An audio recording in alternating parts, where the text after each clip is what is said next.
Ini tadi tidak saya jelaskan karena kan beliau kan seorang profesor. Sesuai dengan aturan. Greenflation adalah inflasi hijau.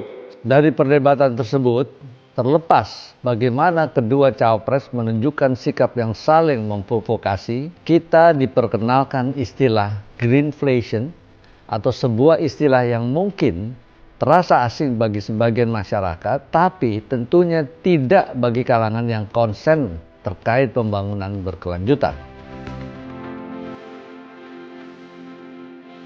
Menurut Guru Besar Ilmu Ekonomi Moneter Fakultas Ekonomi dan Bisnis dari Universitas Indonesia, Ibu Telisa Aulia Valianti, konsep greenflation dapat diringkas sebagai kenaikan harga barang dan jasa atau inflasi sebagai konsekuensi dari transisi perekonomian menjadi perekonomian yang lebih ramah lingkungan, yaitu perekonomian net zero.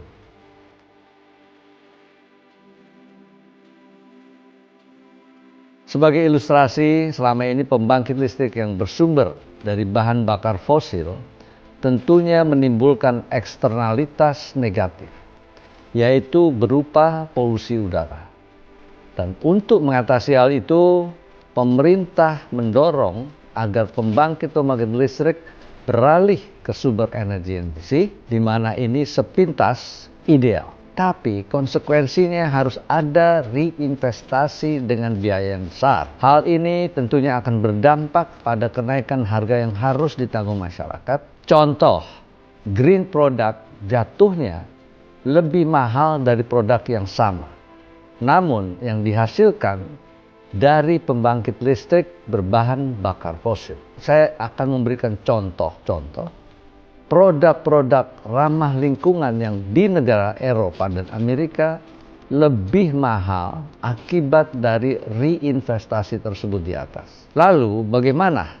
Pertanyaan Cawapres Gibran dan bagaimana cara mengatasi greenflation tersebut?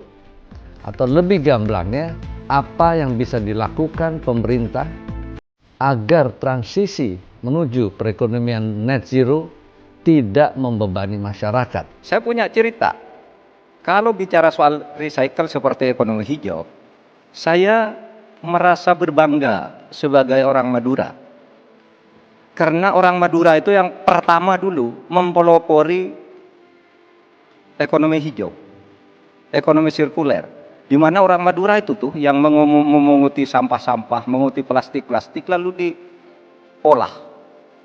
Sehingga sebenarnya ekonomi sirkuler itu sudah menjadi kesadaran masyarakat.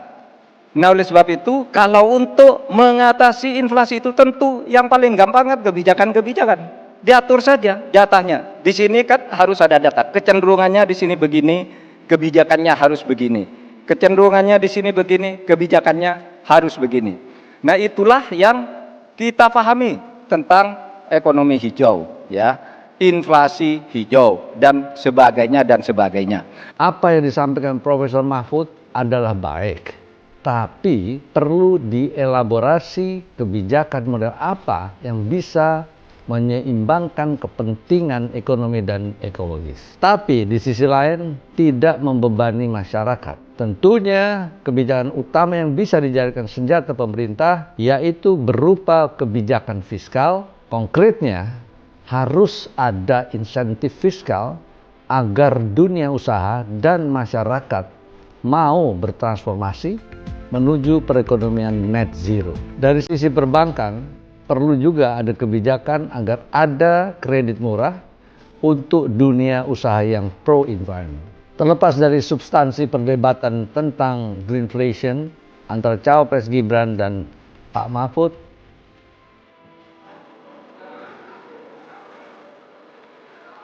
saya lagi nyari jawabannya Prof. Mahfud. Saya nyari-nyari di mana ini jawabannya. Kok nggak ketemu jawabannya? Saya juga ingin mencari tuh jawabannya ngawur juga itu. Gila nih. sangat disayangkan dalam debat tersebut dibumbui drama secara strategi. Debat dapat dikategorikan argumentum ad hominem.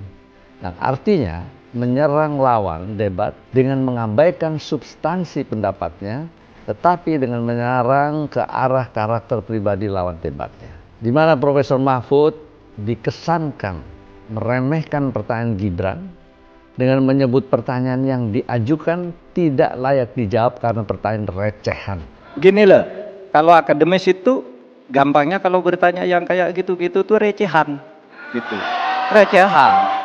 Di sisi lain, Gibran menggunakan gestur untuk dapat dimaknai untuk mengolok jawaban Profesor Mahfud. Saya tidak akan membahas siapa salah dan siapa benar, melainkan apa yang salah dan apa yang benar, supaya debat Cawapres kemarin bisa betul-betul bermanfaat meningkatkan pengetahuan kita. Semoga itu hanya sekedar gimmick yang tidak mengurangi substansi, bahwa kita semua harus mempersiapkan transisi menuju perekonomian net zero dengan benar.